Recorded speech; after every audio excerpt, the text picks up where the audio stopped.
Hi everyone, I'm Mani, the CEO and founder of Valor.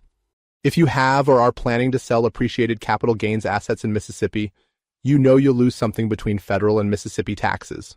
But the big question is, how much will you lose and what can you do to reduce your taxes? It's important to understand your capital gains taxes and how they will impact your financial future, not least because that knowledge will empower you to take action to reduce your tax bill today. In this video, we'll explain what capital gains are and how they are taxed in Mississippi. We'll also show you different tax planning strategies that can significantly reduce your capital gain taxes and help you build wealth faster. These strategies range from selling appreciated assets in a tax-exempt structure through charitable remainder trusts to purchasing renewable energy projects, utilizing exchange funds, and exploring qualified opportunity zone funds. So, let's get started. What are capital gains?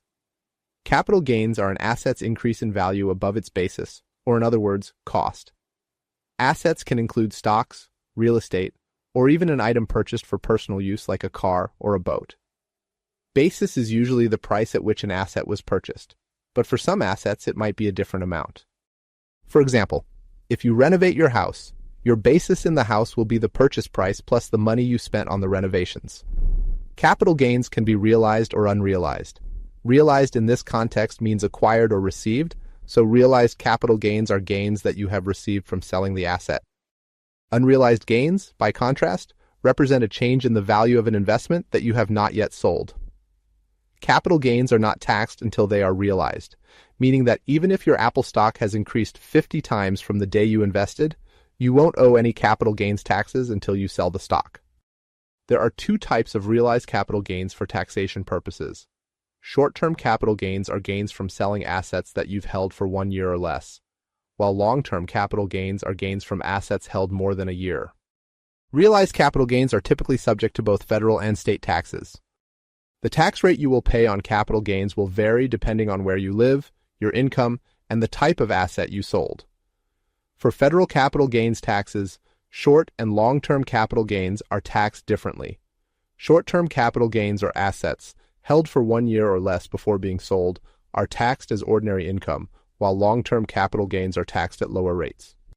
In 2025, federal short-term capital gains vary between 10 and 37%, while federal long-term capital gains, which are also progressive, range from 0 to 20%. What about Mississippi capital gains taxes? In 2025, Mississippi taxes capital gains as income, and both are taxed at the same rate of 4.4%. So, what would these numbers look like in the real world? Let's consider Jenna, an investor who purchased 7,000 shares of Apple stock in April 2019 at $50 per share. She decided to sell her shares in January 2025 at a price of $100 each. Jenna held the stock for more than 1 year, so her realized gains are considered long-term capital gains. She paid for 7,000 shares at $50 each for a total of $350,000 and then sold them for $100 each for a total of $700,000. That's a net gain of $350,000. She would pay a total of around $52,500 in federal long-term capital gains taxes for 2025, an effective federal tax rate of around 15%. Jenna would also pay Mississippi taxes on her capital gains for around $15,400. or an effective state tax rate of around 4.4%. As you can see, capital gains taxes are a common burden that can significantly reduce your net earnings from the sale of an asset. Accordingly, it is critical to identify strategies that can reduce these taxes. Tax planning is a strategic approach designed to reduce a person's or a company's tax liability by leveraging various tax benefits and allowances. If you want to compare these strategies based on your own inputs to see which one suits you best, you can do so by using our free comparison calculator. Here are the 4 options you can consider. First, use a charitable remainder trust. This is a fit for people who are selling appreciated assets, want to use the proceeds for their own benefits over their life, but don't need the money immediately. A charitable remainder trust, or CRUT, is a tax-exempt structure with many tax benefits, and according to Charles Schwab, is well suited for appreciated assets you have not yet sold. In exchange for donating some of the money in the trust to a charity, you can defer the taxes you would otherwise pay when selling an asset, reinvest it tax-free inside the trust, and receive distributions from the trust for a set number of years or multiple people's lives. Plus, CRUTs give you an immediate charitable income tax deduction when you put the assets in. CRTs typically increase after-tax returns substantially when selling appreciated assets. Second, buy a renewable energy project. This is a fit for people who have already realized their capital gains and have the time to spend 100+ hours in that tax year to actively run a solar business. Purchasing renewable energy projects can make you eligible for significant government tax incentives, tax credits, and depreciation to lower your capital gains taxes.